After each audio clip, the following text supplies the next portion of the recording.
It's Monday night. It's 9:30. It's now. That's what I call a live stream. Sorry for the latest. We've had some technical difficulties. If you can hear us, please type in Nanu in the chat, please. Let's have a look who's in. Matt was first in. Hello, Matt. Hello, Nia. Hello, Blissful. Hello, Sharon. Hello, Laura. I think that's everyone. You're going to have to bear with us. Bit of a new setup. As you can see, I have a new studio. Well, I say new studio. I've moved from sitting over there to standing over here. So that's all what's different. But yeah, but here as always, I've done the right side this time. With his apology system back in place, Psychic Stew. I'm apologising for nothing. What? I feel like it'd only get me in more trouble. What do you think? I was saying you should apologise for then. You're upset about the Bono thing. Bono. I'm not upset about Bono. Although I found out this week that Bono isn't even his real name. So. Well, yeah, that's obvious. Bono's not his real name. I didn't know that. Did you not? Oh, yeah. His son's in a band as well now, isn't he? Yeah. His real name's Paul Hewson, isn't it? Hewson, yeah. If you bet, I've got my live chat on my big screen so I can see it when I do the thingy bob on it. So bear with us too. So keep them talking, Stu. Keep them talking. He's gone again. Hello, Diggs. Welcome in. I've seen big heads come in. I am going to try and make the screen a bit smaller. It is massive. So are you actually going to have to duck out every time you want to read someone's chat, or are you? No, I am just solving my chat at the moment. This is why we were late. Is because Neil was too busy running around trying to work out how to work everything. No, it wasn't just that. It wasn't just that at all. It wasn't. Oh, I've got to stand right back. You can see me buttons and everything. You just Chris Tyler, I've heard something's worth listening to on this evening. Maybe there is. Maybe there isn't. We don't know. We don't know. Also, before we start as well, Chris Whitty's going to be jealous. Look at that. I've got myself slides, please. Let's see if I can get it working. Oh, I've got it working. Look at. Oh, look at. I'll highlight the chat there. Whoa! Look at this. Look at this bad boy. Boop. How much did that cost you? About 12 quid. See, 12 quid rather than paying some person to go next slide, please. But actually, I've come up with a theory why they don't have a clicker. Uh-huh. I've got to be careful as well when I'm going like that with the clicker. It moves all over the screen. I've got a theory why they don't have a clicker, though, is because Boris would probably want to be in charge. And so when he goes to click the next slide, then all you would hear was like, bloop, bloop. And he'd be unlocking his car outside because he would pick up the wrong fob, wouldn't he, the bloody dozy bastard? Yeah, he'd definitely muck it up. Yeah. I'll tell you what else I've got. Why am I going over there when I can just do this, man? What am I doing? Right, let's go. Oh, it is quite... Oh, sugar, it is. It's not easy. I know why Chris Whitty doesn't have one of these now. Well, this has worked really well for you, Neil. Yeah. Professional as always. Please you've added this. We're 9 minutes in and you're still trying to work out how to work your clicker. Yeah, I can work my clicker. It just doesn't work. There's some good songs on this as well. I want to get the songs. Oh, wait there, Stu. Oh, hold on. Does anyone else in the chat agree that so far there's some real kind of sleepers on this first disc? So far, I think this might be my favourite disc of all the Now albums. Oh. I think it's got some some of the songs. I downloaded it last week when I was listening, and I really like them. And I may even have some shock revelations to go with this first disc as well. Sharon, there was no expense spared. 12 quid or something. No, it might have been more. It might have been 20 quid. I will. After this stream is finished, I'm going to leave a link down below for Chris Whitty. Actually, I see we have a new name, the chairman. So good evening, everyone. I do not know. I can't see. I don't know if he's like the chairman of EMI Records or something, coming in to do legal proceedings. Going to tell us off a lot. Yeah. Just while I'm I agree. Matt Hayes says that 6 is a bit ropey, but there's some gems. That's what I like, is the gems. I think on every Now album, there's going to be some ropey songs. But it's the strength of the gems that make a Now album. I think, like, you're always going to skip on because I think it covers different genres of music. So at some time, you're always going to skip on some of the songs, but it's the ones that you stick with and that you replay that are the gems. I think the first Now album that I remember like playing a lot. Oh no, I can't remember which one it was. It was one of the 30s, and it had like Crash Test Dummies on and stuff like that. And I absolutely loved it. And on that one, both discs, there was like 6 or 7 good songs on there. But there was also some that I would skip. But that's always going to be the case with Now albums. It always happens. Right, they are just seeing my screen chat and everything. Let's go to this here. Get Mr. Clicker, and we're away finally. All right, the chairman. I call myself the chairman because I was born with a disability and use a wheelchair. Well, do not let that stop you. And Sharon, he still might be Shakiva's solicitor, so fingers crossed he isn't. It's more likely he'd be Bono's solicitor. But yes, Alex Johnson's in as well. Hello, Alex, or Ajax. Is it Alex or Ajax? Let us know how I pronounce that. Oh, Rich from Night's Life in. Oh, we get see.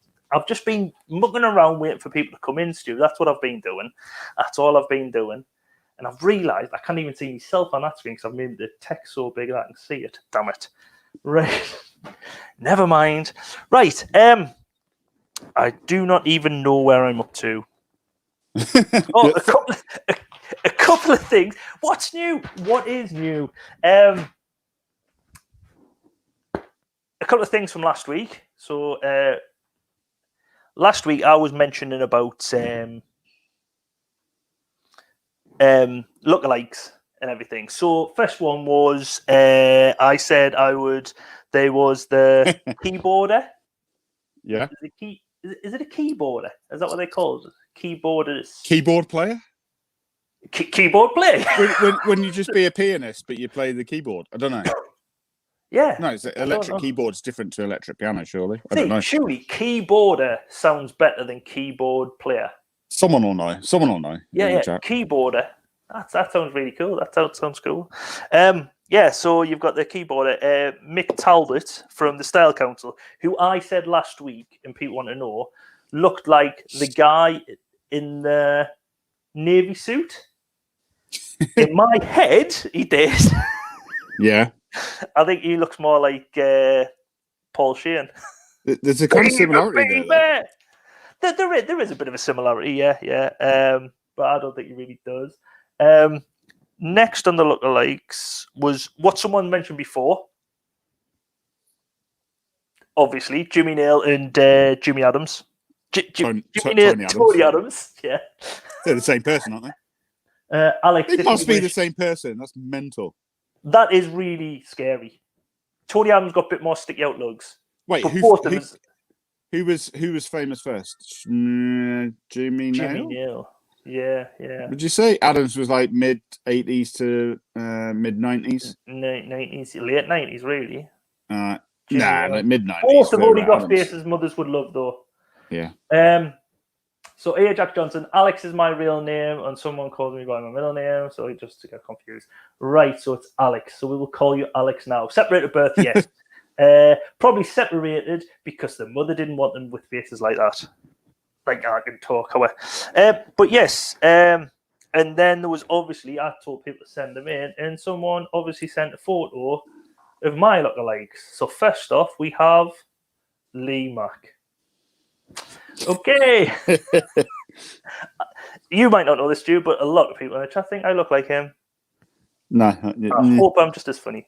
Right? But then one of the best ones is, you know who I'm going to mention, the most handsome man in football, Stu? Gary Neville, the G Unit. Yeah. And obviously, not only Gary, but his brother Phil, I've been told I look like as well. So. More Gary, though. Gary when he's angry. But I might as well complete the trio and say Tracy Neville as well if I had a blonde wig. I'll have to try and dig up one of my photos when I'm in drag. But yeah, they were the lookalikes for this week. If anyone notices any lookalikes this week when we go through it, or if you're looking at the album, the music videos below, we've got a list of all the music videos we're going to go through. If you were looking through them and you see a lookalike, send it to either the Facebook, Instagram, Twitter, or you can leave links in the description below. I still haven't sorted out an email. Surprise, surprise. Me being so organised and everything. Yeah, that seems really unusual for you. Yeah. But finally, before we move on to the Now 6, Blissful mentioned, I think it was Blissful last week, who mentioned about a song which had the Roland TR-808 cowbell, the famous song. Yeah. I have gotten the famous cowbell. Can you hear that? Oh, what's happened here? What was that? It's not playing. You know when things just go wrong time and time again? We heard the first bit of it. Did you? Yeah. Oh. Hold on. I can't hear that in my headphones then. Can you hear anything? Yeah. We can hear the whole thing. Oh. Well, that's good news because I can't hear a thing. Why can't I hear that? Have I? No, I can't turn anything down. The hell? Wait, just stop playing that music. Why is it not playing? But anyway, this is the cowbell. What's your point?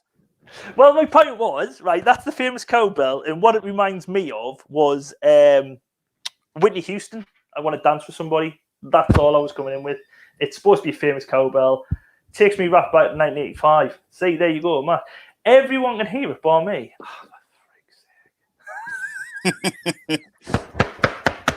Oh, Best £12 ever spent. It's not this. What I spent £12 on. It's this I spent £12 on. That's working fine. It's these bloody earphones. I can hear Stu. You know who did put good production value in? The Now people. Well, let's get on to Now 6, which was released in November 1985. Way. What one of our friends said when we were talking to him about the Now albums, he turned around and he said the best Now what was I going to say? Album? Neil, has lockdown affected you? Are you all right? Yeah. I haven't been out in about 2 weeks. Do you know what I really enjoyed on Saturday night? Going to Asda. Going shopping. Help. No, so yes. Oh, what I was going to say. Right, our friend James, he turned around and he said this is probably one of their best covers they've ever done. Because he said from about Now 35, all the covers are about the same. And yes, I have lost my shit, Sharon, thank you. It's all a bullying. Hi, Stu. You had this on tape back in the day. We've got another expert in than Stu. Not you, okay. Stu Mandry, who once mistakenly got thought of as you, not him, on another live stream. I'll tell you about it later. Anyway, there's enough confusion going on. Right, so the first song on this album is 20 minutes in. One Vision. I can't even see no times on note. Shut up. Right. So, come on, Stu, tell me your thoughts. I love this song. I like Queen anyway, and I like all their kind of like proper hits. And there's something about the song that just is proper catchy, but without being cheesy. Like some of the Queen songs can sometimes get a little bit cheesy. But this one, I just like it. It's just a good song, and it's positive. Gives good vibes. Yeah.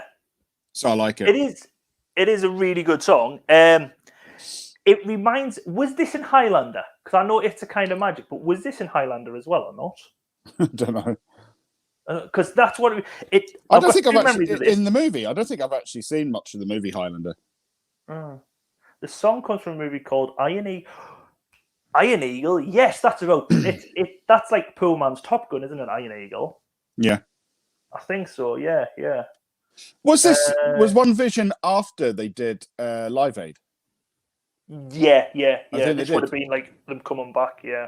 That's pretty cool, isn't it? To come out with something like this one after they've already been Because big. they've done live and they had a massive Wembley because basically the music video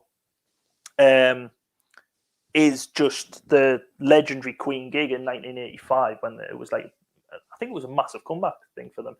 Yeah, Queen Good Start, bit of a classic. I remember using one of the World Cups where they showed the best goals. Oh, nice. I like a good football kind of song. Like, I don't mean like one that fans sing. I like it when it's like, was it the Lightning Seeds for ITV's the Premiership? You know, when they did, no, it was Match of the Day, wasn't it? When they did Goal of the Month. Yeah, there it was their Lightning yeah, Seeds. Sounds nothing like that, but yeah, you're right. The Lightning Seeds. See, we're not the only ones fashionably late. Sharon's fashionably late. Don't worry, Sharon. We're still only on their song one. We've just started. Yeah. You've missed nothing apart from me having a breakdown. Arguably, you could say we're 11 episodes into this live stream and you still haven't missed anything. But also, you've said about football and everything. I'm positive. Like Matt was saying before, it was on like the World Cup goals. I am positive. I've put Sky Sports down for this as well, like the Premier League or something. I don't know if it was, or maybe just Sky. There was something where it was like One Vision or something. But yeah, the song was supposedly inspired by Martin Luther King's life and like his exploits and everything. Okay. But I wouldn't have known that. But when they were writing this song, they couldn't really come up with like something to fit the One Vision. So at first, they used to sing fried chicken. Shut up. You're telling me that Queen couldn't come up with another lyric? There is it Blurred Vision, which is like the B-side to it. The last bit, in the lyrics, it says, like, I think there was lyrics come with it, and it did say One Vision in the lyrics or whatever. But if you listen to it carefully, Freddie Mercury does say fried chicken. It's true. So it's not just normals like us who get the lyrics wrong. It is also Freddie Mercury and Queen and everyone who like that who gets the lyrics wrong. That's more like willfully just trying to get it wrong, isn't it? Yeah, well, that's the thing. It reached number 7 in the charts in the UK. And the music video is basically just a band recording in the recording studio. It's basically just Finding Young Cannibals, you know what I mean? There's no flashy thing and everything. So I think this must have been like a big comeback. Because didn't they get back together? Is that... See, I don't know, because there's bits in the what's that Freddie Mercury thing? Bohemian Rhapsody, the movie, isn't it? Yeah. And I think there's bits in that, and there's bits in the which is a bit dramatized. And I don't know if they just got back together for Live Aid or they've been back together. Dramatized? Yeah, like dramatized for like. Dramatized.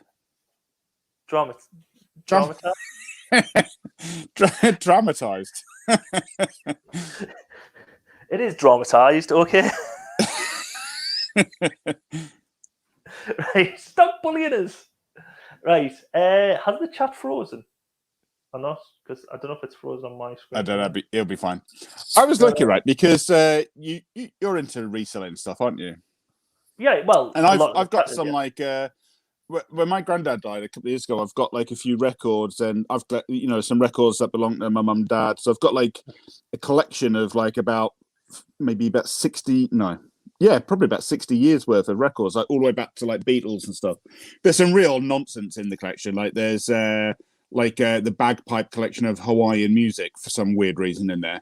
But like some of them, I've got like Queen records and Beatles records and Rolling Stones and stuff. It depends, because some of the more popular ones, like albums, like a Thriller album, will probably not get much unless it's like in proper mint condition, still in cellophane. Well, because there's so many of them. Because there's so many of them. But if you get something random like bagpipe music Hawaii, there will probably be a collector out there who will like that.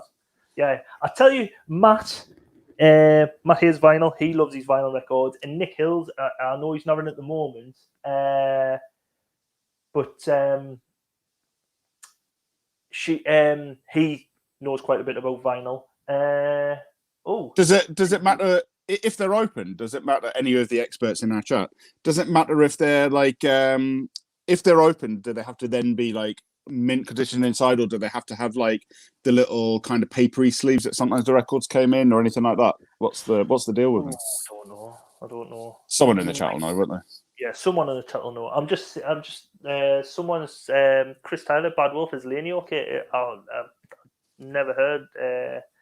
I know she wasn't doing a chat on Friday. Oh, she's okay, thank you. She might just be watching. Right, okie dokie, I thought. Right, Laney, if you are watching, get well soon. Yeah, oh, she hurt. There you go. She's better already. See how I just bring that on. It all depends. Depends on the album. Depends on the condition. Some albums are worth a lot, even if they aren't mint. Is that because, like you say, they're not as they hadn't been as popular back in the day? Yeah. Maybe some kind of cult hits type thing. Yeah. What I could probably loads. do, I'm friends with Matt on Facebook. I can probably put you in touch with him if you want us.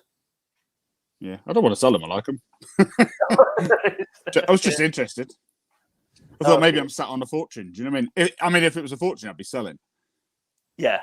But if they're like 20 quid each, I'm like, nah, just keep them. They're worth more to my ears than in my pocket. Well, depends. If you're deaf and you need to buy hearing aids, surely it's worth more selling them. Anyway, track 2. Nick Kershaw's When a Heart Beats. I don't really remember this song from back in the day. And even when I've listened to it, it does sound like Nick Kershaw. It's like the Nick Kershaw sound, but it has a bit of like, I don't know, it's a bit go westy in places. Yeah, it is. Yeah. Well, considering Nick Kershaw's been on quite a bit on the Now album so far, and none of them have been like brilliant. You're seeing what? None of Nick Kershaw's tracks have been brilliant. I wouldn't have said many of the ones on the Now album. He's got better ones, surely. Don't Let the Sun Go Down on Me. That's been on the Now album. Yeah, that was pretty good. That was the greatest song when I was a kid.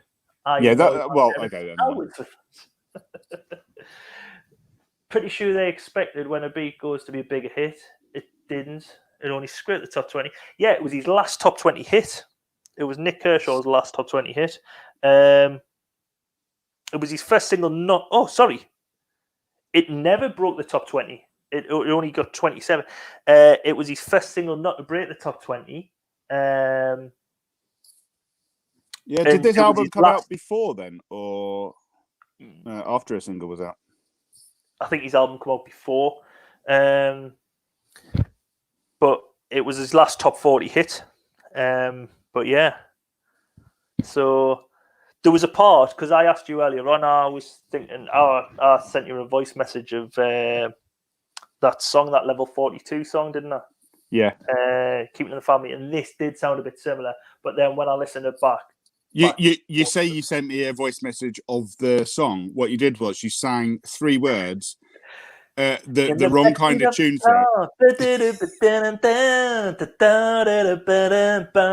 Now, if you know Level 42, you would know that's Level 42 Running in the Family, because you guessed that right, Stu.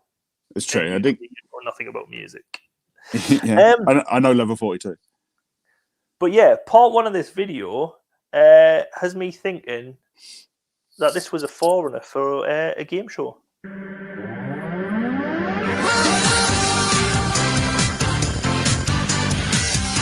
Know what it is yet?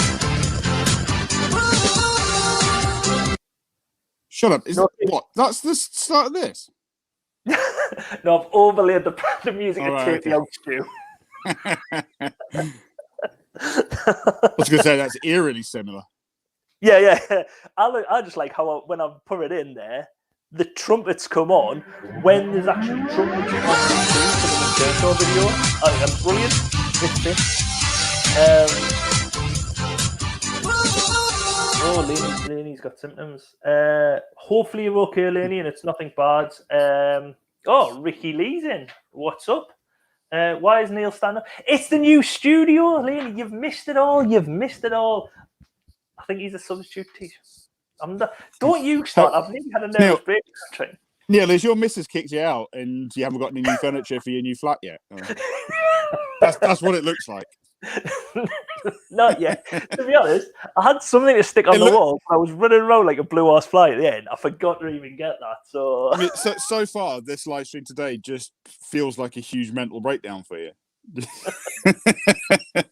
Is it because you've been kicked out? A mental breakdown. Yeah. But yeah, this Nick Kershaw video though, it's basically just Nick Kershaw just like hanging around on scaffolding. But just Nick Kershaw being Nick Kershaw. Yeah. But after this, he actually started his own scaffolding firm. Yeah, he did. Actually, to be honest, I've had quotes off them. I've had scaffolding off them. There's Nick, his mate Dave, and his son, and Dave's son Tony. Right, really nice group of lads and everything. Always outside, always having a bit of banter. There was one point where I thought it was going to kick off because Nick was coming down a ladder and Dave was at the bottom. He says, "Tony, get yourself down as well." And Nick was on the ladder. He went, "Dave, don't tell your son to come down with me." That joke. It was a long joke, but it was worth it. I had no idea where you were going with that. That took me about half an hour to write this afternoon. I'll think of it.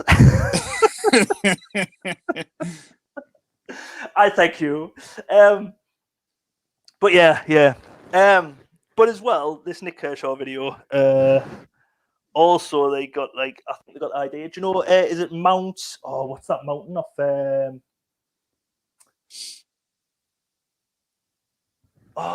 What's the mountain off Ninja Warrior where they've got to climb up the rope? I don't know. Someone will know. Mount Fujiyama? I don't know what it's called. Anyway, this reminds us of it. I'm not bothered because that joke. You're thinking of Kashiki's Castle? No, Ninja Warrior, the one with the Chris ninjas. Kamara. Okay. Yeah, no idea. Oh, fucking drop me notes. Bear with. Stu, keep them talking. What have you done now? I've dropped all my notes. Okay, what have you put on the next slide there? Is that the Good Heart is hard to find? Yeah, Fergal Sharky, A Good Heart. Okay, thanks. Brilliant 80s classic. I'm back. This is a brilliant song. I really like this song. Yeah. I was looking through the listing because I wouldn't know who Fergal Sharky is if he jumped up and bit me. But I knew. I saw the title and I thought, I hope this is that song that I'm thinking of, because literally it's the only words that I can remember out of the song. And then when I heard it, I was like, yes, this is one of those ones. I think the Nick Kershaw one is a bit like, but Queen One Vision, strong start, and then this song for a third one on the album really makes it a really good strong start to it. It's a good song. Lol, Sharon chucking blackboard rubbers at us soon. No, I won't be chucking blackboard rubbers. It reminds me of the guy off All Right Now. Oh, that's free, isn't it? I think we see that on a Later Now album, so stay tuned for that, Chris. And no time for the chart topper. Yeah, this got to number one. Spent 2 weeks at number one. I've said brilliant 80s classic. One of the best on this album, I would say, because it is like your car karaoke type song where you're like in a car and you'll sing your own words because you don't know the words, but you will sing like a song. Your version of the song, yeah. Stop saying no show, no, it's no show. Because Susan, my child is still upset that you've said unicorns aren't real. She made a cry the other week.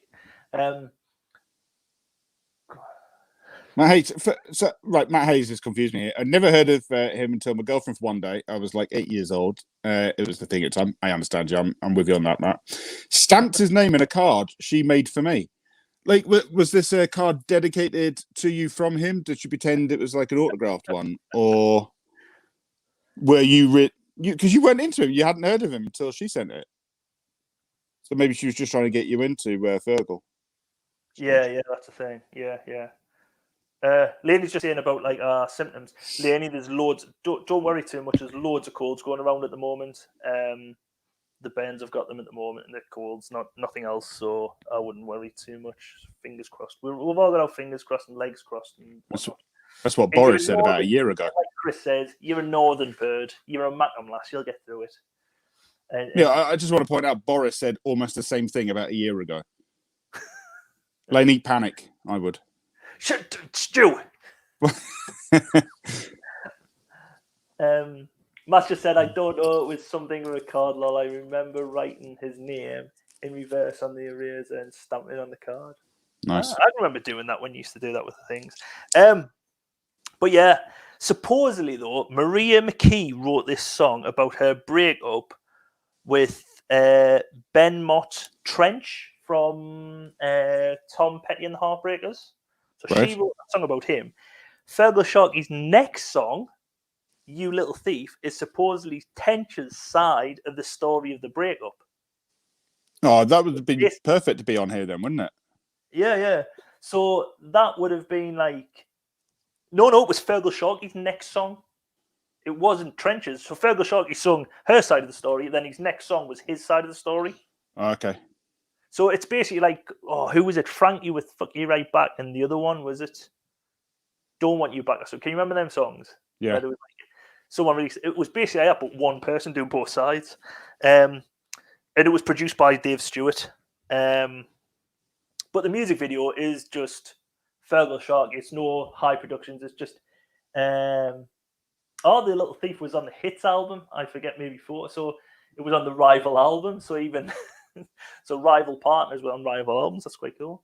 But yeah, there was no special effects. There's no waterfalls or people getting buckets of water or dad dancing in this music video. So we're just going to move along to the next song. Hang on. I've got a feeling. Does anybody watch the what's it called? Is it Gone Fishing with Rees Mortimer? Not Rees Mortimer. Bob Mortimer and Paul Whitehouse. Paul Whitehouse, yeah. Yeah, was Fergal Sharkey on that in the last series? In series 2? I can't remember if they met him at a river somewhere. He was like he's like a conservationist for like this river. Am I thinking of the right person? Because he used to be in the Undertones, didn't he, Fergal Sharkey? Yeah, he used to be in the Undertones. He used to be lead singer of the Undertones, yeah. I'm sure I remember that, like, because weren't they singing like Teenage Kicks when they were sitting on the bridge? Random memory, but he's a proper guy, Fergal Sharkey. Isn't he? He's done quite a lot. He's a proper guy, but he's got a willy. Yeah, no, but I mean, he's like done stuff with like loads of different bands as well. Yeah. That's the thing. Susan's just said Maria McKee wrote this, as in Show Me Heaven. Yeah, I think it is her, Maria McKee. Yeah. I think she later on one of her albums she done a cover of this actual song. But yes. See, Nia knows this. It is an 80s classic. And the next song is a song most people know because, again, it's another great song. I don't really have many memories of what stand out for this, but what's your thoughts, Charles? I really like this song. The Eurythmics is always like I like all their music. Whenever you hear one of their songs, you're like, oh, this is good. But they're one of those bands as well where you've seen like greatest hits albums come out like a few years ago, and I know I've seen the name be like Eurythmics. They kind of be that many, and then every time you hear one of their songs, you're like, oh yeah, they are good. Yeah. That's the thing. This song though, you never really hear it now on the radio. No, I can't remember the last time I heard this on the radio. Susan bought this song when it was out. Loved. I tell you something. This song, her voice is brilliant. Yeah, her range on this voice. You got absolutely no hope of singing along to this one. No. Well, I don't know because the start of it sounds like Mark and Mindy. What? Na. I'm going to stop there because it goes.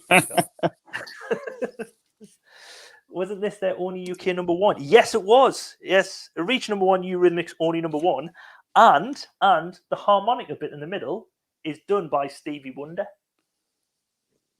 Really? How mental is that? Getting Stevie Wonder. Oh, we need someone. Stevie Wonder's next door. And does that's a trumpet, but harmonica. Yeah. Neil singing. Thank you, Sharon. Thank you. The viewers have gone down. Yeah, but this song's been covered by numerous people. Brittany Murphy, who was in 8 Mile, she'd done it in the film Double Jeopardy in like '96. Yeah. Kylie's done it, and Pavarotti's done a cover version of it. What the fudge? Of this song? Of this song, it's one of them songs where you're like, what? Yeah, it was done like that. That's mad. I always like Annie Lennox. I think she's really good. And she's one of those people that, even though she does the odd bit of internet stuff now, doesn't she? But she never seems cringy. She's always been cool. No. Well, did you know her daughter's now a singer? Who's that? Lola Lennox. She's now a singer. She's supposed to be like a new artist. Is there anyone that we'd recognise? I don't know. I'm going to get on to her in a second though, because she's coming up in a slide. This was also voted the third best #1 song of all time by NME magazine in 2013. Yeah, I can see that. It's a pretty good song. It is a good song. Sharon was saying this song's been overplayed. Was that Chris Tyler's first song he bought? We're in the army now. This is such a tune. And Sharon made the point. Yeah, when a song gets overplayed, I used to work in Asda when I was at university, and when you're in Asda, they used to always have a song of the week, which was played like on the hour, every hour. First day you heard it, you were like, "Oh, I love this song," but you knew by the end of the week you would absolutely hate it, because even after like 2 7-hour shifts during the week, I only worked there part-time, but my God, did I hear that song even at like 14 times. Yeah. Nia's just said Lola Lennox has a fab song out at the moment. This is the trouble, you see. I think I've got to that age where I'm starting to stop recognising who new people are. I was watching. Have you seen that new? It's not Love Island. It's like they're in a some kind of mansion, and it's like people from Love Island and stuff like that. Like, celebs go dating or something. Yeah. I recognise Wayne Lineker, and that was it. I didn't know who. Charlotte from Geordie Shore, whatever it's called. Although they barely recognised her, but no one else. I didn't have a clue who they were. I reckon my daughter would be able to tell me who all of them were, though. So. Yeah. But then, do they matter anymore? I don't think celebrities are as cool anymore as they used to be. That sounds old, doesn't it? Well, because celebrities when we were younger, we always said like celebrities when we were younger, they had to do something. But then you've got like people from Big Brother who sort of made it big. Celebrities for being celebrities is weird. Yeah, but then it's just becoming more and more. Stu, you're right. Alex has just said you're right about the gone fishing saurus. Major environmentalist now. Ah, cool. I knew I wasn't going mental. There you go. Looking down, Alex is quite a good actress. She plays in Northern. That's quite good in Coronation Street. You've just spoilt one of my jokes there. Well, not a joke. and really, was it spoiled? Or no, it wasn't really spoiled. How about Nigel will never get it, Susan? Why do you do the artwork for things? It's quite unusual. It reminds me of like a little bit like one of those Moonmen. Do you know what it reminds me of? Do you know? What's her name? She was like a bit like King Rollo, the artwork for this. Do you not think? Mm-hmm. Bit like King Rollo. It was a King Rollo. Then there was like there was another one a bit like that. Anywho, let's move on. See, I told you, I've made a joke. I've missed it, so I'm just going to move along because I'm getting bullied once again. Right. Don't pick on the new teacher, Leonie. Stop it. Put you in detention. Yeah, so the music video for this, Dave Stewart basically plays Louis the 13th, being entertained by angels and anything. But then Annie Lennox is obviously one of the angels singing and everything. But do you not think she looks a bit weird with long hair? Yeah. It doesn't seem right. That's the thing. It doesn't seem right with her with long hair. But she looks more like Arita. And this is what Alex is saying. That's the last. She plays Kevin Webster's sister in Coronation Street, but she used to play our Arita in Johnny Briggs. Can you remember that? Yeah. Yeah. So, do you know of New Wimbledon Theatre, Stu? Do I know the New Wimbledon Theatre? Wait, it's called New Wimbledon Theatre. I think so. Yeah. Because that's where this was filmed. The whole thing. All right. I went there once and saw a pre kind of version of The Lion King, but it was about The 6 Japanese years. one was copied off. No, it was kind of a copy. It was like 6 years before The Lion King became like a film, and I saw a production of something, and it was almost the exact. Now I didn't know this at the time, obviously, because I was about maybe 9. But it was like when I saw the film, I was like, "That's exactly like the play production I saw like 6 years ago." Oh, So it was a I saw play, that in England. Yeah, All right. with people on stilts as giraffes and stuff like that. Oh. I once sat in. Now this is at Wimbledon Theatre, at the main theatre. I Yeah. went to the pantomime and sat behind Jane Asher, and then weirdly I went to another one and sat behind Linda McCartney at a pantomime. Because Jane Asher was with Linda McCartney. Well, no, Paul McCartney. Yeah, how weird is that? I think it was like 2 years in a row I saw them. I think I saw one at like Peter Pan. Lulu was Peter Pan, and then I forget what the next pantomime was on. That was on. That's mental. But this is here. See the girl on the our left-hand side of the screen. That is Lola Lennox. Okay, yep, no idea who she is. Yeah. But you not think she looks like Margot Robbie? A bit. Where? What? What? Is that Margot Robbie on the right? No, Margot Robbie's the one in the middle. The one on the right, Jamie Priestley, who looks even more like Margot Robbie than what Margot Robbie does. That's fair. Yeah. But yeah, I think Lola Lennox looks like Margot Robbie because that's why I've done this lookalikes. See me, lookalikes are coming back. And that's what Leonie's missed and Susan's missed. They've missed the lookalikes. I have to go back and watch it. Rich was on set with Margot Robbie and didn't know who she was. Did you just stare though, Rich? I am. I once met Gil from Neighbours at a panto. Biggest claim to fame. I love it when you bump pantomimes. You always seem to bump into famous people there, and I don't know if they're there like supporting people that are in the cast, or whether it's just because it's like a kind of a real family thing to do. So and all the middle classes do it. Rich is saying she did just stand there and stare at him like that.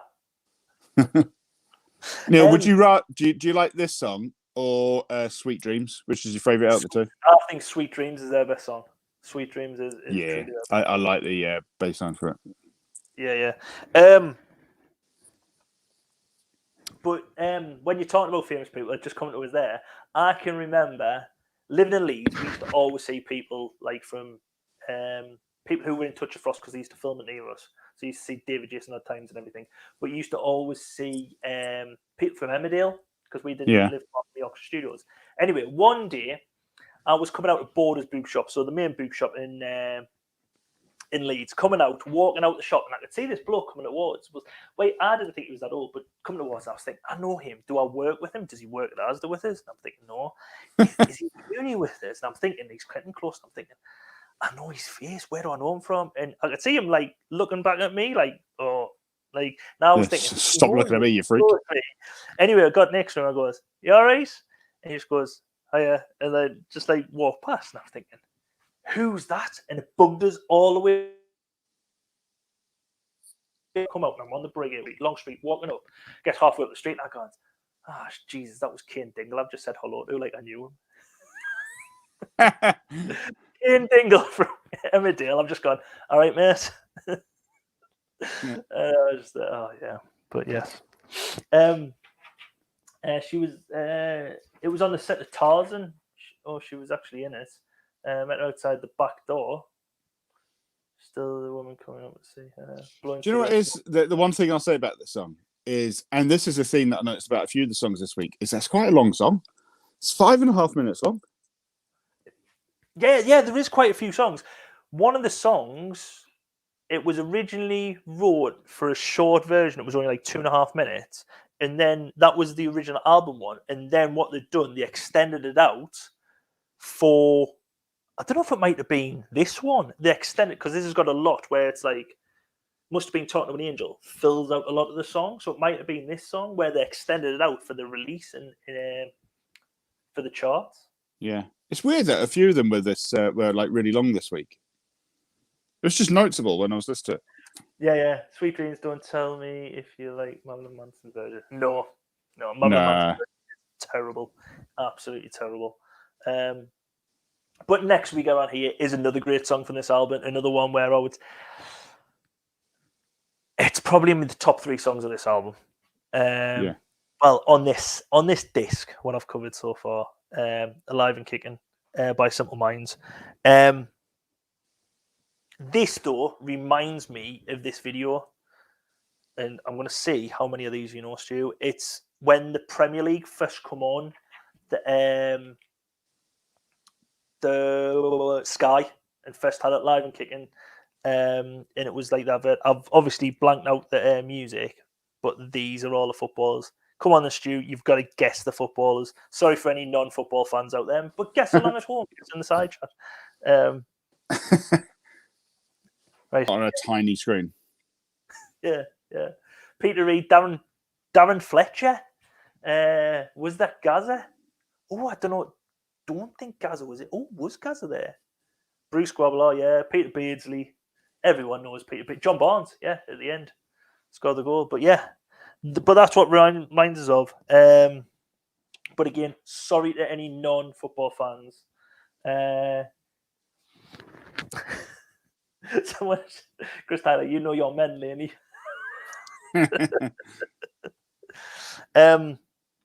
But yeah, I've said arguably the best song on this album. But have you give your thoughts, Stu? I don't know. I'm lost off with football. No, I like this one again. I've forgotten that it was the Sky advert for things. This song's another good one. It's always positive. Do you know what I mean? I like an upbeat song. Yeah. Don't hear it till my minds, but to me, it's boring music. See, I think that's wrong. I like this song, this one, and the other one, which is the movie, which we had last week or the week before. I think they're both good songs. But this one, like you say, it's upbeat. It gets you going. It's a bit of a thing with the 80s, isn't it? The upbeat kind of songs. As if they kind of like felt that the future was going to be better. Everything was getting better. and then we're looking back now going, yeah, the 80s were about as good as it got. Actually, no, the 90s. I prefer the 90s. But... I know. Well, the 90s was the best decade. But I think it's because we grew up. We were like, our teenage years was 90s, early 2000s. Breakfast Club one, yeah. This is an upbeat. It's slow. I don't think it's slow and boring. It's a bit like, it's a training montage video type thing, isn't it? Yeah. But yeah, reached number 4 in the US charts, but only number 7 in the UK, so it done better in America. It was covered by a band called East Side Beat, which done a 90s dance version of it. Now the 90s dance version sort of reached 26. I hadn't heard it before, but basically all they did was take the lyrics from this song and put KWS's Please Don't Go behind it. And if you listen, I've got a quick snippet here. You turn me on. But that is just KWS. Or Ride Like the Wind. I can remember that Ride Like the Wind. I didn't know it was these guys. Yeah, were you talking while the music was playing there? Oh, I can't hear the music, Stu. Yeah, well, when you press play, assume that we can all hear it, and then stop talking. Tell us when I can speak again, Stu. Okay. You turn me on. You lift me up. Now. Right. Do you know what I mean? It just did sound like KWS's. Was it Please Don't Go? Yeah, Please Don't Go. Yeah. Dun, dun, dun. And it's like they've taken that backing track and just thought, oh, we can get the Alive and Kicking and just put it over the top. Yeah. Was this not the one? Was he not the one in Suit? I think he played for Man United. He had strawberry blonde hair. That's Gordon Strachan you're thinking of there, Laney. I had a friend when I lived down or worked down in London. I had a friend who I worked at the hotel with, a South African lad, and I remember he this is a bit morbid. He sent his dad had been quite ill, and he sent him a card with and he was quite a good artist, and he'd drawn. I can't remember he did like the album cover or something for this, but he'd put on there Alive and Kicking. He said like his dad really liked the band, so he put on there like Alive and Kicking. His dad died the next week. I think he might have. I'm not sure if the lad got back to South Africa in time. Harsh but funny in some way. Yeah. Even he found it funny when he was telling me.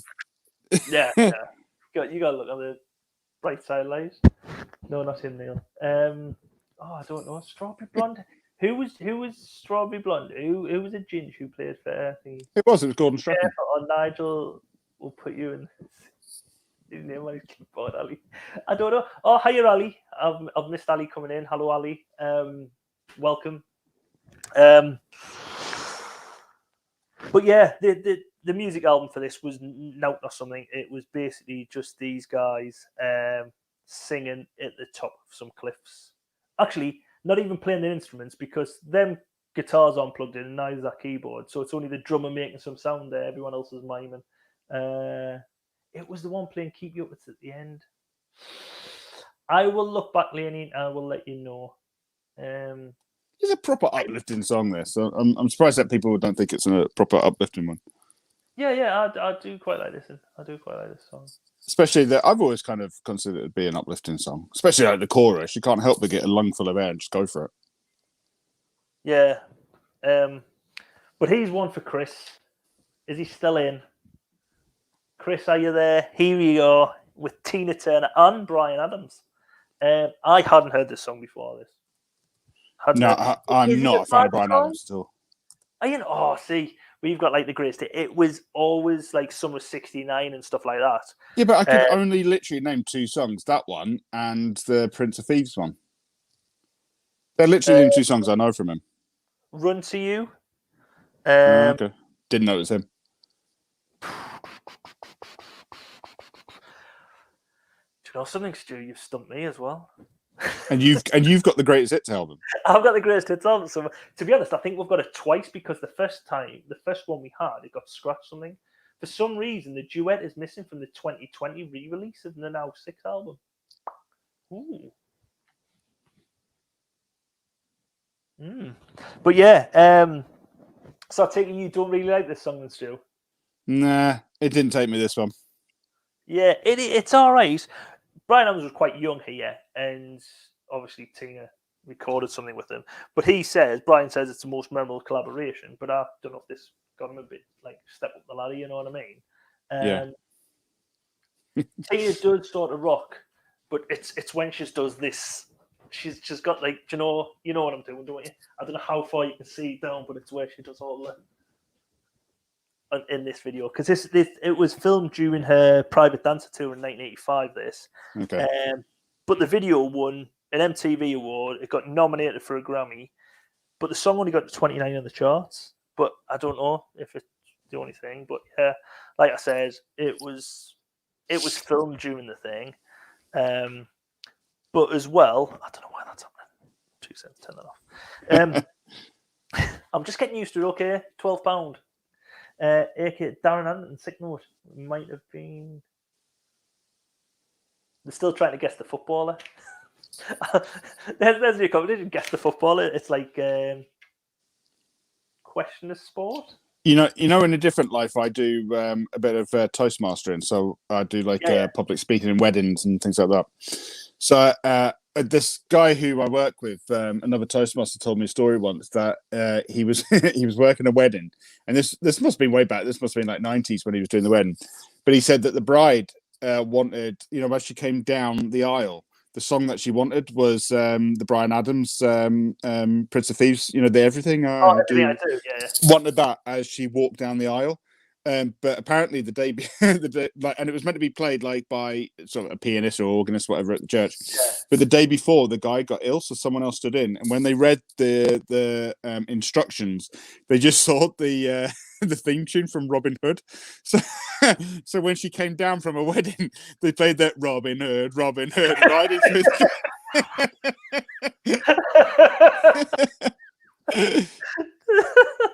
See, a nice uplifting song just to come down to. The horses up there thingy.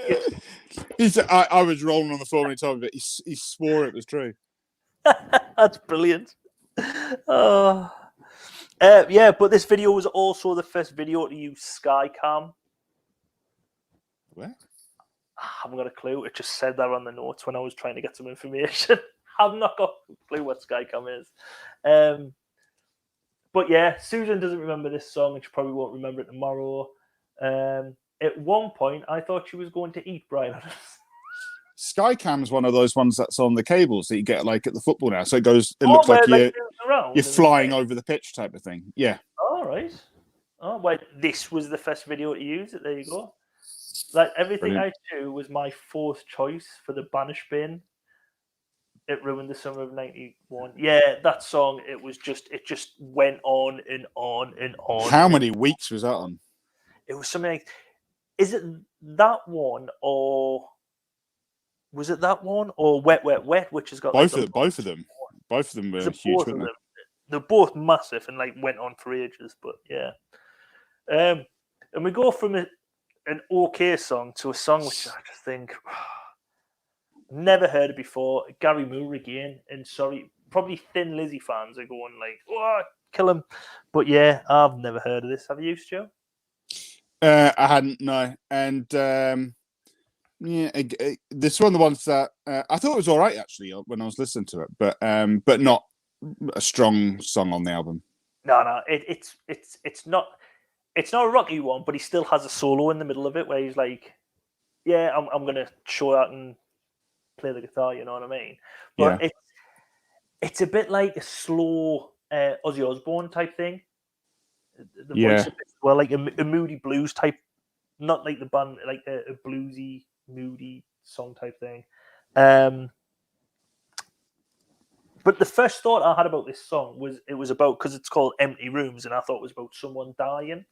I thought, oh, he's wrote it about Phil Lynott, who about his death, who he sang on the last album with. But then, no, he didn't die until a couple of months later, and it's about a breakup. I was like, all right, totally missed the lyrics of this. But yeah, it's a nothing song. Gary Moore does dress like an extra from Warriors. No, that Warriors come out to play, and it's like, I don't know if the kids have missed the wife or whatever, but then like it's just a weird video. I think it's trying to be something it's not, and the only thing is he tries to show how hard he is at the end by oh, you're hard. Putting the candle out with his feet. Didn't mess with me. Proper nut, yeah. But yeah, that's a nothing song, so I'm just going to move along. I'd say next. Some people are going to be annoyed at you. People like Gary Moore, don't they? Yeah, they seem to do. Oh, okay. I guess I'm totally confused.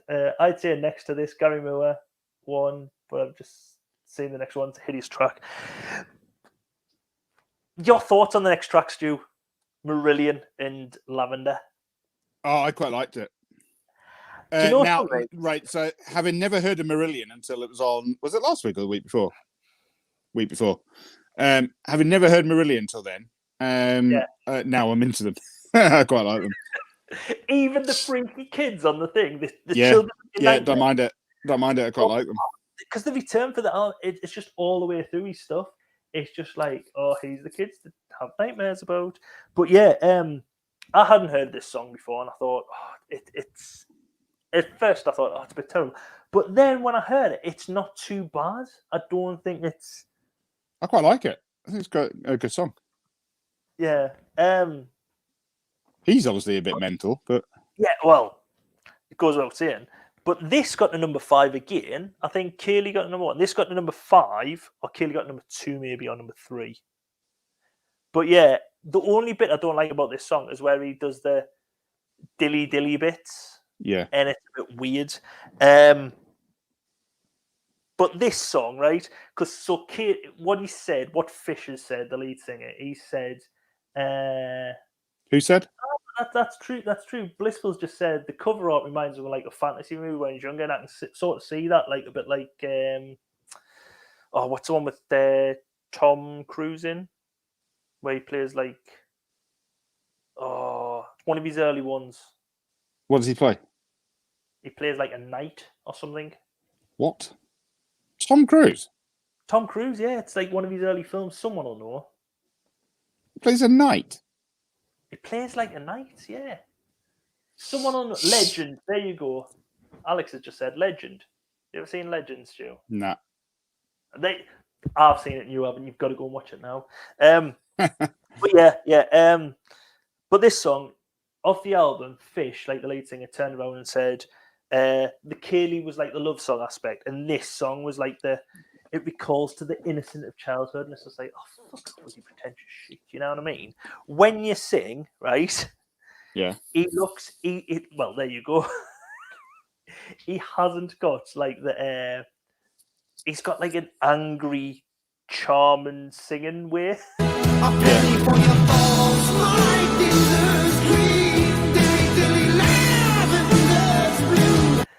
It's like he's going to murder you before he has sex with you. You know what I mean? He does look like an true man.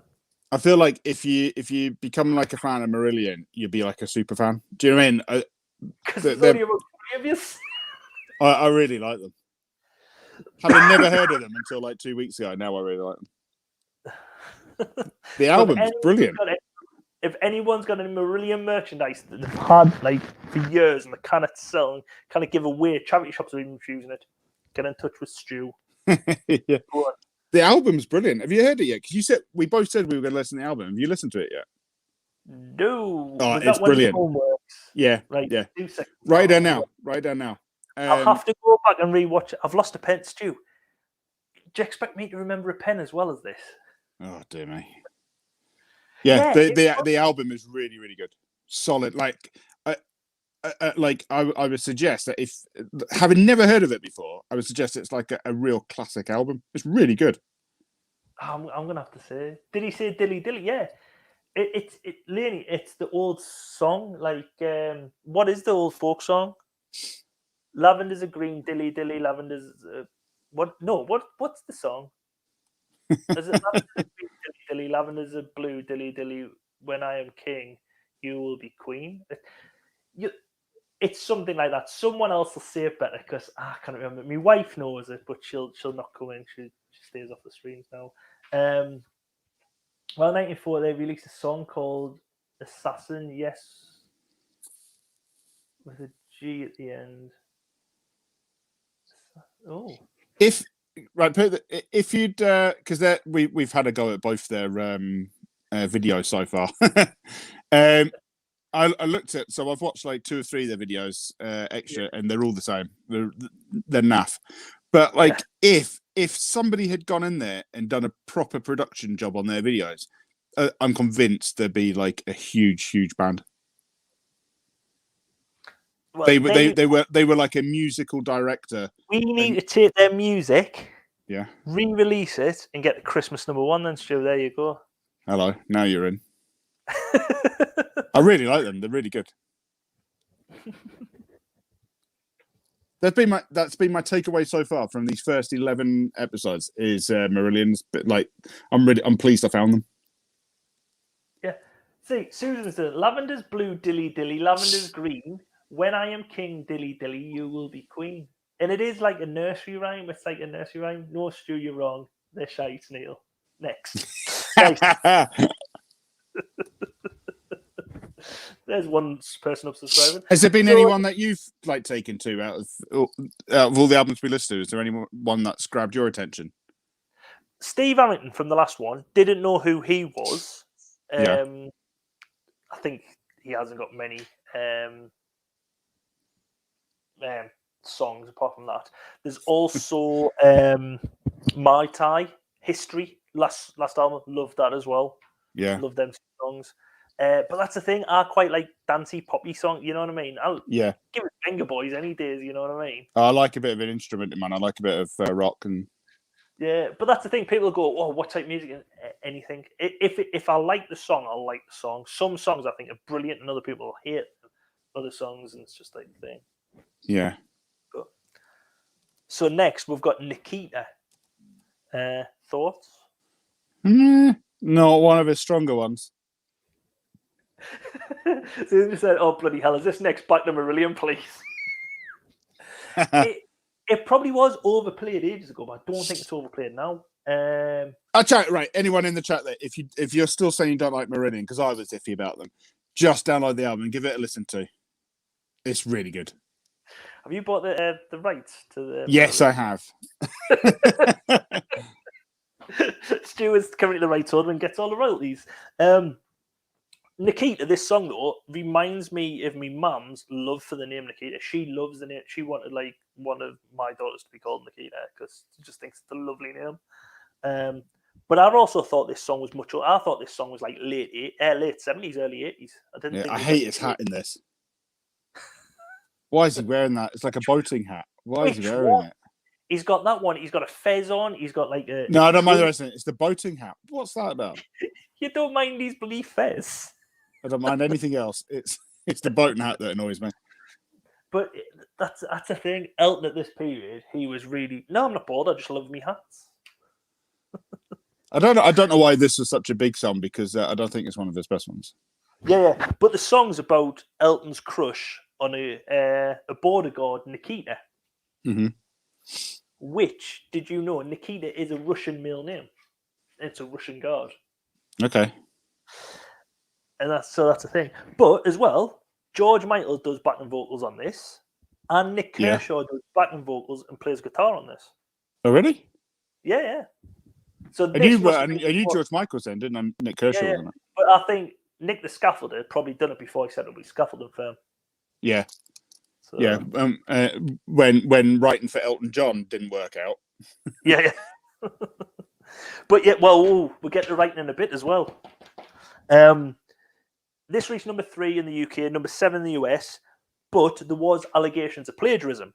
There was a South African songwriter by the name of Gary Hobbs wrote a song called Natasha about a Russian waitress on a cruise ship who couldn't mix with the guests, and some guests had a crush on her.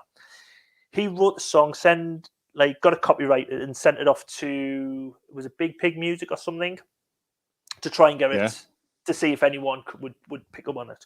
Nothing happened. Anyway, later on, in about 2001, this guy's looking through some musical books and then reads like the lyrics and the meanings behind Nikita, the song, realizes, hold on, that's just my song, just not Natasha, it's Nikita and everything.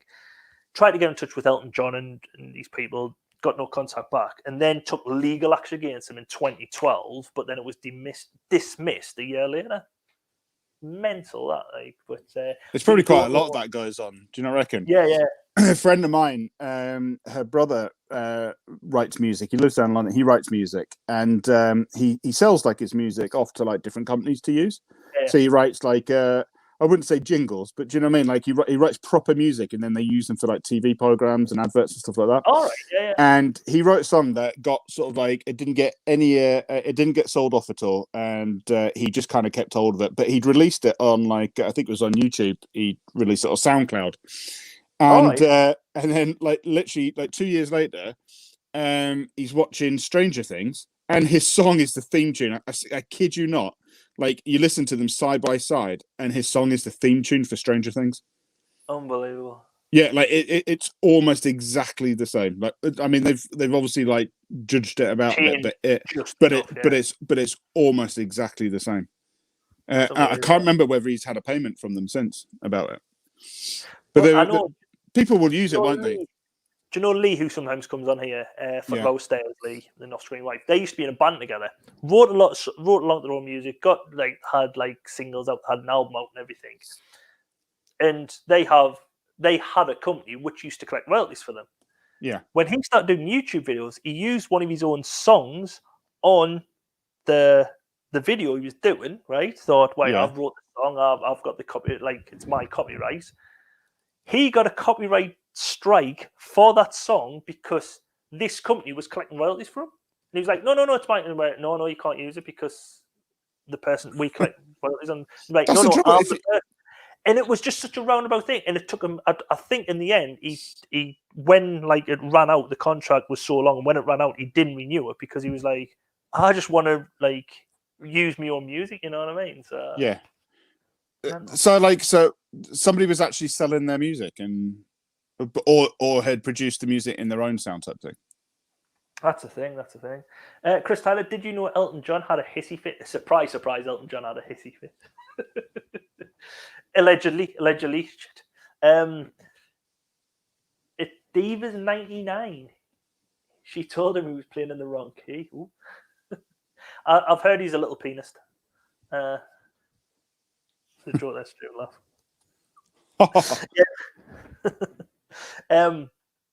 But yeah, the music video stars Anya Majors, who we assume is Nikita, but we don't know. It could be her. It could be the next person. 2 minutes, Stu. You're gonna have to read back on the chat because I kind of wind back on that. She was also in the 1984 version of Apple's computer 1984 thing, famous Ridley Scott advert for the Super Bowl. Do you know that? She was the blonde woman with the hammer there. Go back and watch it. It's quite a good movie. It's like a mini movie like advert. Quite good advert. But yeah, Elton John, right? This video for this, I don't know if he is like the worst spy or a really bad stalker, but my God, he doesn't half rub it in. So he's in Russia where there's a lot of poor people and everything, in a Rolls Royce amongst like people going like can hardly feed themselves.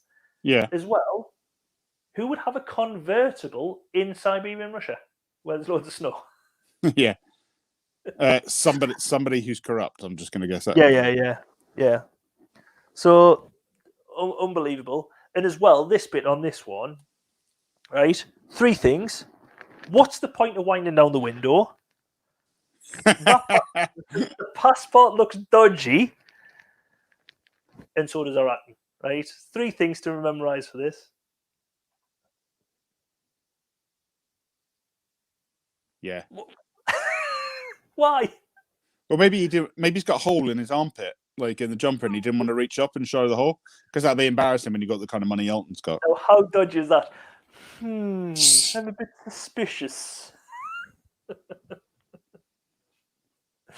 And then as well, we get on to Elton John still in his Reg Holdsworth stage of dress, but this time with a twist of Tommy Cooper. Yeah. It's like their love child.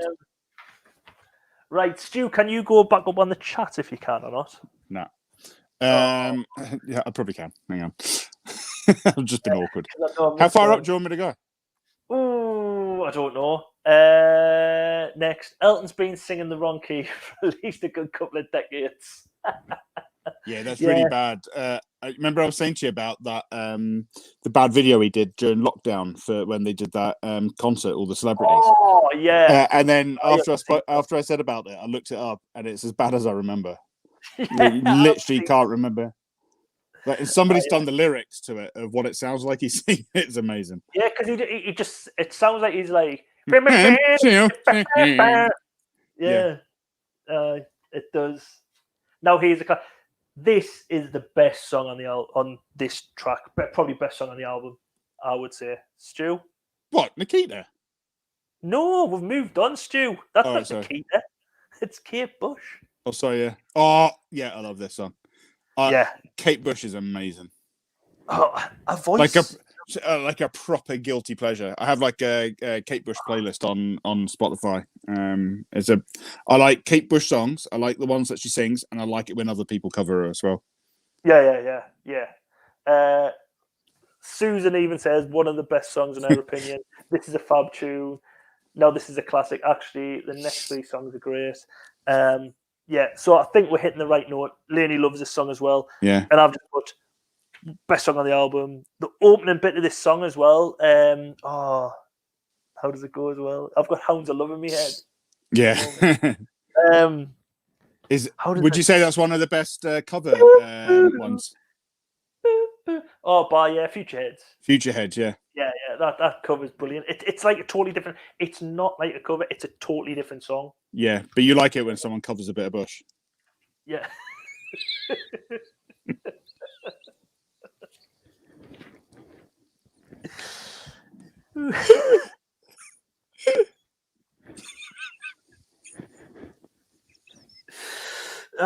I'm the student teacher, you know what I mean? I kind of stand for jokes like that. Right. But yeah, Kate Bush has a great, like, her voice is brilliant. It's so unique as well. There's no one really like it. I had a massive crush on her as a kid. I think I've mentioned it before here. But this also reminds me of the 2012 opening ceremony. Yeah. And that's the thing. And also when you see montage, like highlights of going back to the 80s, and you see like hardship of people, like it always seems to be played up there over the top of it, because it's like people like trying to overcome like something, you know what I mean? Uh-huh. I don't think I've heard it for like a Have you montage not? for the hardships of the 80s. Yeah, because like I'll find you one soon. I'll send it to you. The thing But about Kate Bush is she is mad as a box of frogs, isn't she? oh, she's mental. Didn't she? Like But brilliantly mental. at the height of her music, though, she was like, "Yeah, I'm just gonna retire now." She had really bad stage fright, didn't she? She was terrified of going on stage. Because her comeback concerts were like massive, like sold out like that. Because she Yeah. did do a comeback concert like 3 or 4 years ago. Isn't there there's a comedian does like a sketch about her comeback concerts, isn't it? And like they take the Mickey because they're like everyone says how amazing they were, but no one actually saw them. Yeah.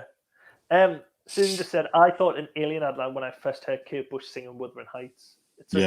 Wuthering Heights is brilliant. No, like you can attempt to sing it, but you get nothing. You're nowhere near that. No. It was her most. Sorry, go on.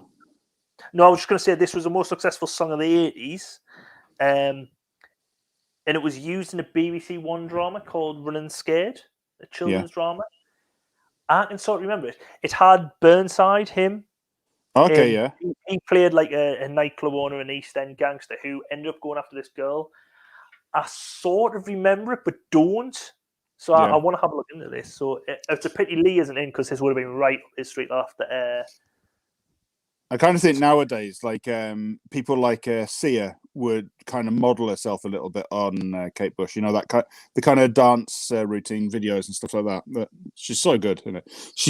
Didn't she use the same guy? I forget his name now, but she used the same guy who David Bowie did use. You know, he was the mime artist. I forget his name now. Oh, right. But David Bowie, when he was doing a lot of his music videos, he was good friends, maybe a bit more, with this bloke who was a mime artist. He's like a world famous mime artist, and Bowie used him, and I think put Kate Bush in touch with this guy as well, and she used him for a lot of the movements and gestures that she does in the videos.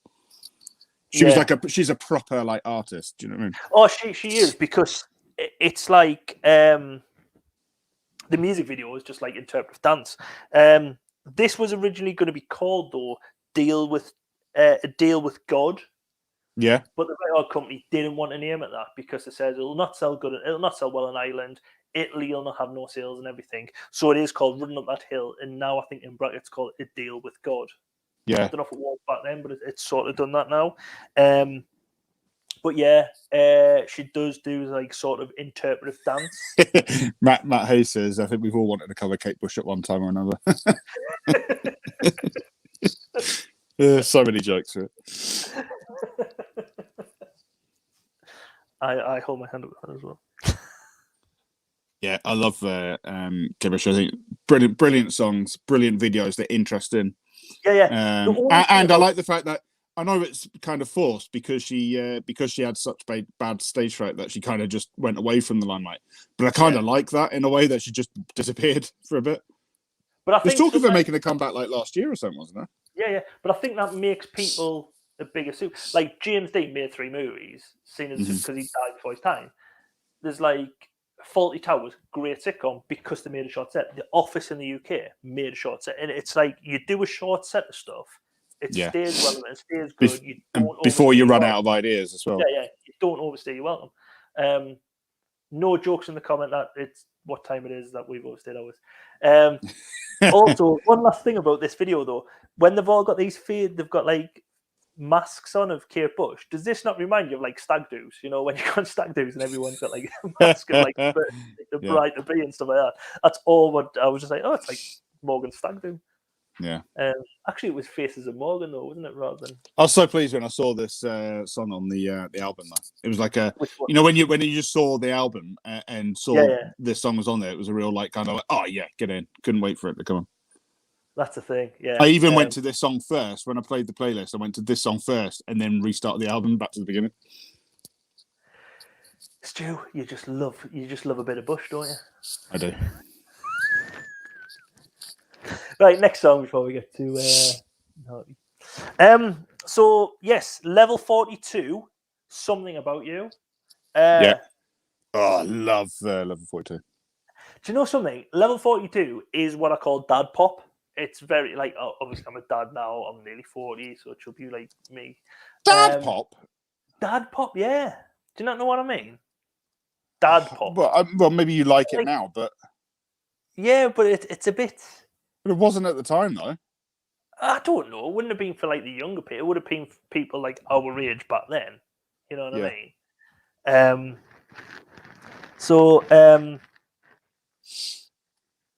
They've got so many good songs, level 42 as well. Yeah, Running in the Family is another one. Yeah. Still playing in my head. Excuse me, I believe the term is sophistipop. Okay. Dad pop, sophistipop. Sound like something else, though. 42 cassettes in the attic. So Leonie, not Leonie, Sharon loves all the 40s. All songs, all bands with 40s in. Yeah. Eiffel 52, though. No, yes, no. I like all of them. Yeah. I thought when you start this bit off, you were going to at least give us a bit of a Partridge quote for level 42.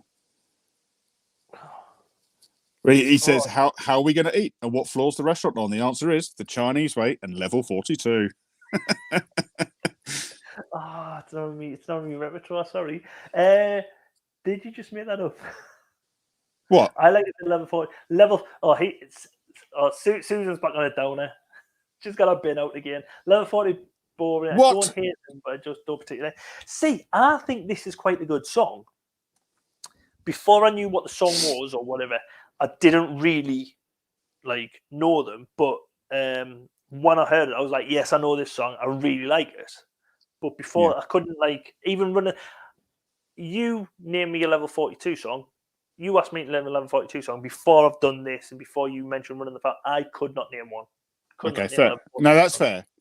I kind of know them a lot because my brother loved level 42, and like I said to you, he was like 10 years older than me, so he had like the VHS cassette of one of their albums. I think it was an album or one of the things. So it was always on in the house. I loved it. So I grew up from what year was this? 1985 or 86? This album. 85. So I would have been 5 years old, and this was like the band that I grew up to. Love level 42. So the rest of you can shut up and get out. It is Susan. You're right. It is Sherry. Is it Lungy? Lungy? Is that how you pronounce it? From the Kenko advert in the music video.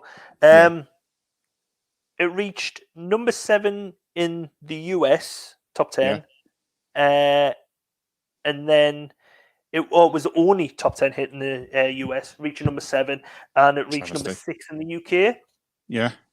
And like I said, I've just mentioned there, Sherry Lungy, the woman from the Kenko advert, is in the music video.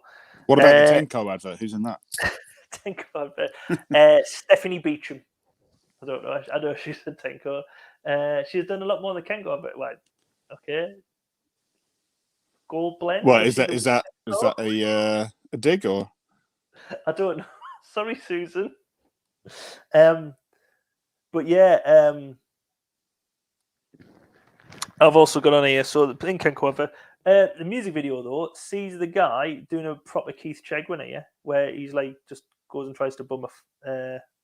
Is that the right term? If we've got any Americans in, probably not. I was gonna say bum a fag, bum a cigarette off this guy. Proper Cheg, isn't it? Yeah. If anyone doesn't know, we were on It's a Knockout with Keith Chegwin once, and all he done was nick cigarettes off us. But not liable though. No, yeah, not liable. Yeah, not liable. Yeah, we're okay. But this video, like the guy there, he plays like a dark clown where he's like the negative aspects of the other bandmates' relationships with the girl, and the girl for all 3 of the bandmates is a Sherry thing. Basically, it's arty-farty shit. And it's arty-farty shit. Spoken like a true northerner there, Neil. Yeah. proper arty-farty shit we didn't want to talk about than that. No, and I rushed through it because I ran out of time, and this is the last song. Well, anyway, I was going to say, because next week's disc, I think, is like there's some good songs on there, but not a ton of good songs on. No. So we could merge in the last 4 from this one into next week's one. Yeah, I think so. We could blend it in. Can I? I'll give a little bit of a hint from. We got 2 UB40 songs coming, right? Yeah. Well, I've put sorry for any UB40 or Tina Turner fans, and I've already seen Chris Tyler just gone what because he knows what song's next. Sorry, gonna have to wait a week for Tina. We've already had Tina once this week. Just leave it. The UB40 songs, these 2 UB40 songs, I quite like them. What? Sharon's trying to get good books here. I know. If there was, for some bands, there's a song or maybe 2 songs that make you go, yeah, all right. For UB40, these 2 songs are the ones that I think, like, yeah, all right, I could handle that. Yeah. Blasphemy. Sorry. But yes, I did. I ran out of time. I'm sorry. Right, I'm going to try and get this up here, and I can possibly try and catch up on the chat. 2 seconds. How do I do this? Oh, 2 seconds. Can you see the top of my head? Plus, we're out of time. Yeah, it's. To be honest, we've timed this perfect this week because we try and go to 11 o'clock, and we have pretty much timed it perfect. Oh, someone's in shock that I like UB40. I'm not saying I've said that wrong. I don't like UB40. I like these songs. Stu has been drunk this week, saying he likes Marillion, and now he likes UB40. I think you have been on the drink. Let's just finish this side, however. We can do it. Go on. We can talk about it without the slides. No. It's all right. No, because I have not looked at what songs you're Stu. So I don't really know. Take a vote in the chat. So you have about 30 seconds. So we can either finish this disc now without any slides. There's only 4 songs left, Neil, and one of them is awful. I don't know the song. Cliff Richard is it's maybe one up there with one of the worst songs that's ever been on a Now album. Right, skip the rest. Right, hold on. People are going, come on, finish it, skip the rest. I like the Tina one. The Phil Collins song ain't great either. Yeah, the Phil Collins song is awful. It's that's one of the worst songs I've ever heard. Push Cliff. Just people say, I would do a better job next week finishing though because people are saying carry on. Do you want more? Oh, right. 2 minutes. What I'm going to do? I'm going to walk out a shot, and I want you to go encore like a proper person. Piss off, Neil. Right, Stu is riding solo now. You lead the way, Stu. I'm happy to go with this. Tina Turner. We don't need another hero. It's just right. Whoa! Don't take over me singing duties. Well, you've gone. If you want to sing, you got to be on screen. All right then. This one, right? So it's got Thunderdome afterwards. That's confused me. So was this from Thunderdome? I don't know because I've done no research, Stu. We know. Oh, geez, you got Google, ain't you? I'll Google it. Hang on. 2 minutes. I've got my phone here. Right, I'll go modern technology. Jesus Christ. I was looking so professional before all this, and then you've just brought this in. Were you? It took you 20 minutes to get your clicker to work. Production values through the floor, Stu. It took you 20 minutes to get your clicker to work. Not a euphemism. That would be 40 minutes. Let's have a look. I like. She's dressed as Thunderdome. Yeah, she's got like the thingy on. Oh, that's what I was looking at. I'm getting confused with other things. Yeah, it was. So the song appeared on the film Mad Max Beyond Thunderdome. Was that Mad Max 3 then? Yes. Yeah, I think so. It's the best one. Because that's the one where there's like a. Surely that's the only one with Tina person Turner. of short stature on top of some like hulking bloke, isn't it? Yeah.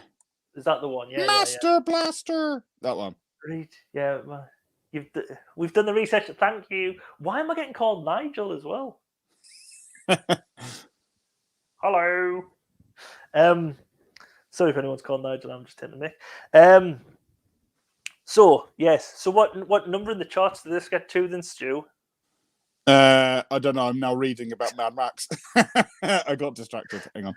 Well, you tell them about Mad Max while I do this. No, hang on. I'm on it now. I'm on it. So it was play a trumpet. So get an intro. Record chart performance #1 in Australia, #2 in Austria, #3 in Belgium, Canada #1. #1 in Germany. This is huge. Poland #1. I mean, that's the market you're looking for. Spain #1. Switzerland #1. Weird for them. They're normally neutral. Where's UK on here? Have I gone past the United Kingdom, or is it under Great Britain? It says Ireland #2. Oh, UK singles #3. #3. Yeah. And #2 in the US Billboard. Sharon's just put on 2 will enter, 1 will leave. I can remember that line now. From Mad Max 3. It was wasn't it Blaster was the big bodyguard, wasn't it? Yeah. Yeah, and then there was a man of short stature who used to sit on his shoulders. I'm gonna have to watch that film because I loved that film back in the day. Yeah. I didn't like the other Mad Maxes, to be fair, but that one I really liked. Yeah. And it seemed to be on TV quite a lot.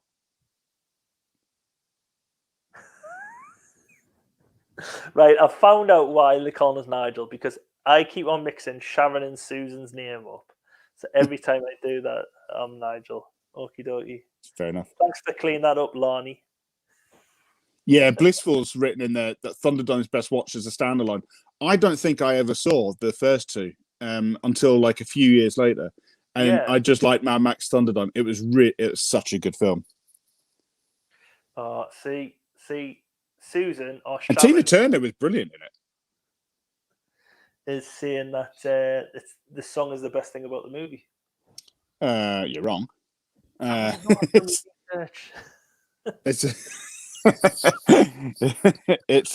no, the song's really good, Susan. You're right, but I think that the film is actually pretty cool. Tina Turner was good in the film. She was really good in it. Yeah. So what's the next song after Tina then? You're gonna like this one. Next one is UB40. Don't Break My Heart. Now, I hadn't heard this song before, and when I put it on, I didn't realize I was in the kitchen making dinner last night, and I had the playlist on, and didn't realize I was like the song, and I repeated it, and I repeated it again, and then looked at the title and realized it was UB40. So I accidentally liked them. And then I was really annoyed at myself. I was like, oh, God damn it. And then looked at the next disc and saw UB40 coming up again. And then I actually really liked that song. So super annoying. But it's not one that you'd know. Don't Break My Heart, I don't think. But it's a really catchy little, quite quiet tune, but pretty good. Yeah, I can't really think of it off the top of my head. Sharon was saying, and he was singing and dancing as well along with the songs. There was a swaying of the hips. I'm not going to lie. Was there a clicking of the fingers? Yeah, and no, because I was chopping up veg. I was making a sticky chicken. So yeah, I liked it. That UB40 song. If they did more songs like that, I'd like UB40. But they don't, so they're still shit.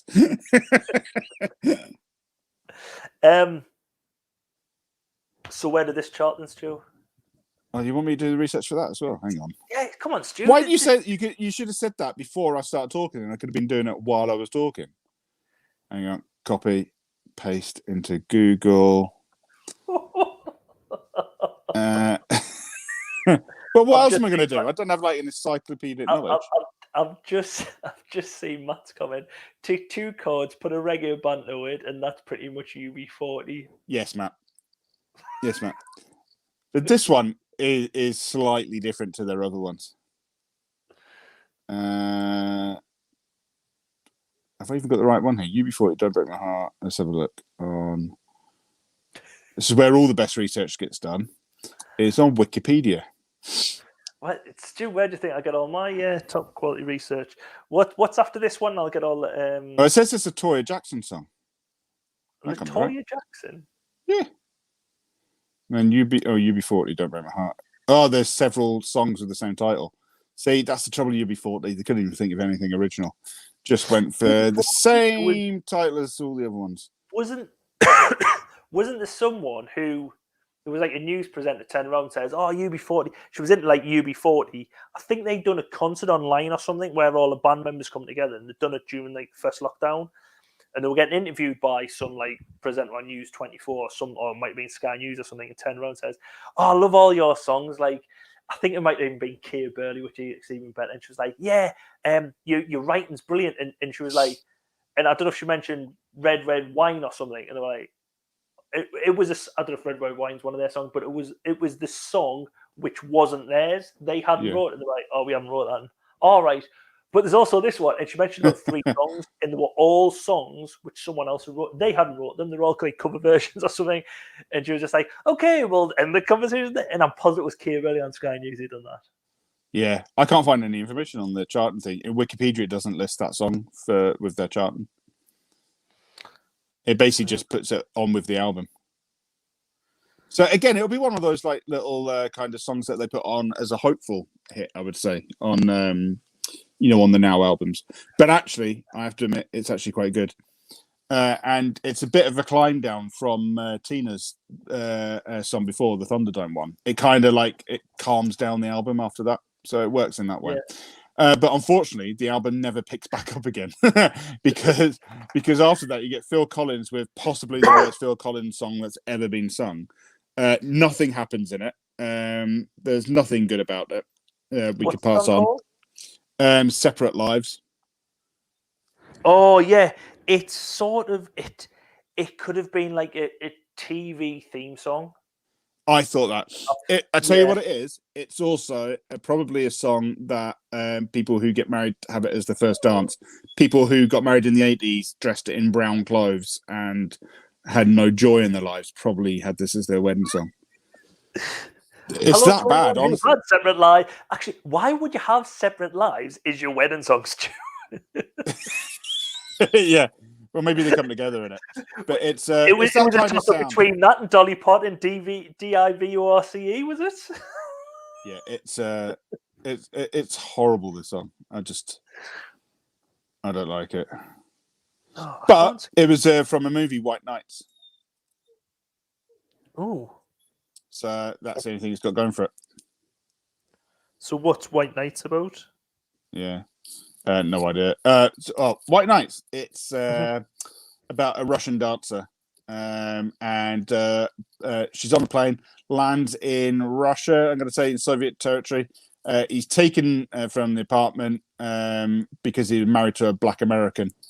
Goes mental. Ah. It's a weird film. That's about all you need to know about this. In the comments underneath the video for it, so this gives you a kind of a feel of kind of the emotions that come from this song, you know, how deep people go. Somebody's put, "My wife left me after 24 years together. I had no idea she was even thinking that way. I wish I could go back and see what really went wrong and fix it. But she's gone and found someone else. This song hurts." No, nothing to do with the actual song, just this song hurts. We should have laughed. As if like that's how shit my life is. The song's worse.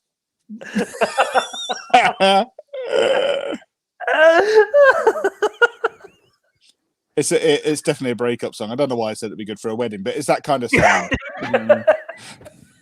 It reached number 4 in the UK charts. So there you go.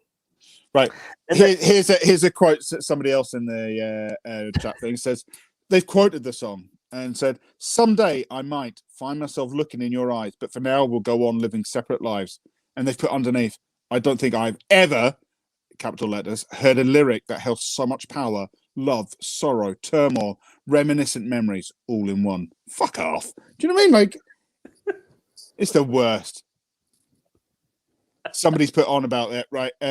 When I hear this, I just want to break down sobbing. Divorce is rough on everybody, especially if you really used to be so in love with that person you married and you really meant your wedding vows. And now you're just saying to yourself, I can't be with that person anymore. That's the mood you're going for this Phil Collins song. It's awful, mate. Do you know something? It is like the Samaritan's message board. That's doing. It really is. Don't go to Phil Collins message boards. They're they're scenes of dismay, basically. Yeah. And then can we just skip Cliff Richard at the end? I don't know why it's here. I don't know why it's on here. Was Cliff? I don't think I heard of this Cliff. What's the Cliff Richard song again? The Cliff Richard song is "She's So Beautiful." Hadn't heard of it before. Wish I'd never heard it yesterday on the playlist. I don't think I think I might have heard it, but because I know in the video he's wearing like a safari jacket. Oh, pardon me. He's wearing like a safari jacket. But yeah. Why not? Maybe he's still on his summer holiday. Should have stayed there. Laney's put on the thing that there's an outrun with a bit of Phil. I agree with you. I like Phil Collins, but not this song. Oh, not that. It's not the studio. When I was 10, when I was 10 years old, my teacher's girlfriend was like best friends with Phil Collins' wife. Shakira?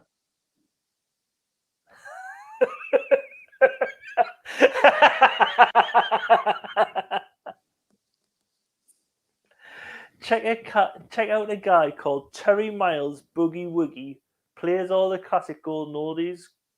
Goes live Thursdays to Sundays. Okay. Oh, we'll have to check that. Yeah, Cliff Richard's terrible. I feel sorry for him. Everything that happened to him a couple of years ago with Operation U Tree, but don't laugh when you see it. I'm very sorry. Kitty, oh God, what's happened to Kitty? But don't worry, we're not the BBC. You've got bigger fish to fry, Cliff. If you stumble by this by any chance, you or your partner, your living acquaintance who used to be a priest who is just very friendly with you. Yeah, just move on past us. We've got no money. Go after the BBC. You can get everything there, Cliff. Go on. Here comes Cliff. We're not. Well, I tell you, Gillian Stu from college. Yeah. Her mum used to be a massive Cliff fan. Okay. I mean, she used to have like pictures up. Like, I'm positive. I think she used to get a new Cliff calendar every year for Gillian and everything. Massive Cliff fan, and I was just like, I don't know why. My mum's like that for Gary Barlow. My mum's like that for Gary Barlow. She loves Gary Barlow, right? And she loves it so much that she's like asked for years to go and see Gary Barlow. So 2 years ago, he was on at Sunderland Empire. So I went to see him at the Sunderland Empire, and took my mum along, and she couldn't handle how loud the speakers were. She had a bit of a kind of nightmare with how loud it was and dark and everything like that. A woman next to her was screaming at the top of her voice. My mum got really annoyed and started swinging her handbag around her head, but it was like on quite a long cord, swinging it around to like clear an area around herself in the middle of the concert. And she just bought a Gary Barlow mug and had it nearly killed this poor woman, like sitting 2 seats down from her. So in the end, my mum went off out the back. She said, I've got to go and stand outside. Then she had an argument. So this is unbeknown to me because I thought, I'm just going to leave her. I like Gary Barlow. I'm staying here for the big songs. Do you know what I mean? Take That songs were coming up. So I stayed in. I found out later. Well, actually, I went looking for her like later on after they did Never Forget Where You Come From and all the confetti comes down. Went to try and find my mum. And there she is. Oh, yeah, I was full on into it. I live streamed it as well on Facebook. And then no one watched.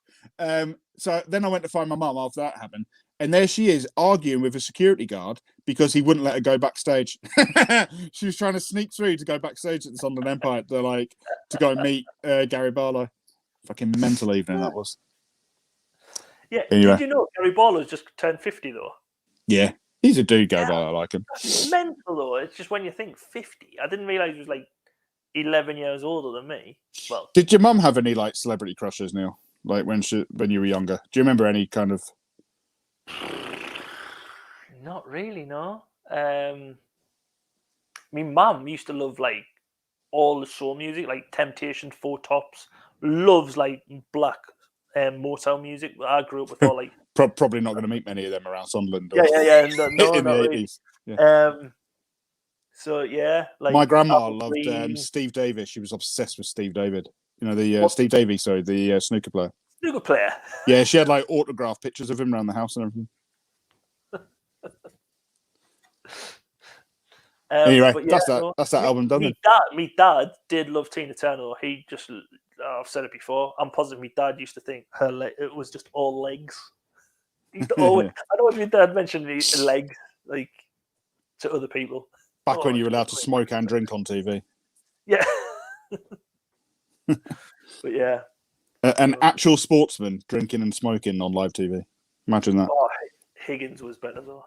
So again, Higgins. Tina and those legs, yes, that was my dad. My dad also loved Tina and the Queen. But yeah, Matt's with me. His grandma loves Steve Davis, and Mum likes Simon Le Bon. Who didn't? Do you know what I mean? Who? Le Bon. Simon Le Bon. So yes, Stu wrapped up well the end of disc one. You're welcome. Disc one. Thank you very much, Stu, for your hard-earned research into that. Yeah, hopefully I'll be more prepared next week and have everything through. Leonie, hope everything goes well if you're doing the test and everything. Fingers crossed. Yeah, get well soon. Bad Watch says Kate Bush wins disc one. I'm on board with that. I think maybe we should have that at the end of every disc now. We should have a vote for which is the best and which is the worst song. Yeah. And best one, I'm going for Kate Bush as well. I loved it. Worst one, Cliff Richard. Yeah. No. Yeah, I'm gonna go. I'm gonna agree with Stu. I'll agree with Stu. Cliff Richard. Yeah, I was gonna say you haven't even heard it. Yeah. But yeah, put your best and worst song in. Like I said, if you have any lookalikes, if you've seen any, or if you watch any videos and see them, let us know in the chat below, or on Instagram, Facebook, Twitter. Again, as well, we're thinking about having guests on here as well soon. So if you would like to be a guest, I know Matt. I was speaking to him earlier, and he said he might be he'd be very interested in coming on and being a guest. I think somebody who actually knows something about music. You mean? Yeah.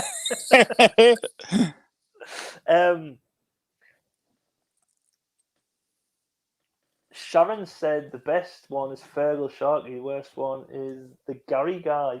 Oh, I'm not fussed, so I have best and worst. I don't have a best and worst song. Oh, you've got to pick. You've got to pick Blissful. You've got to pick Cliff's the worst.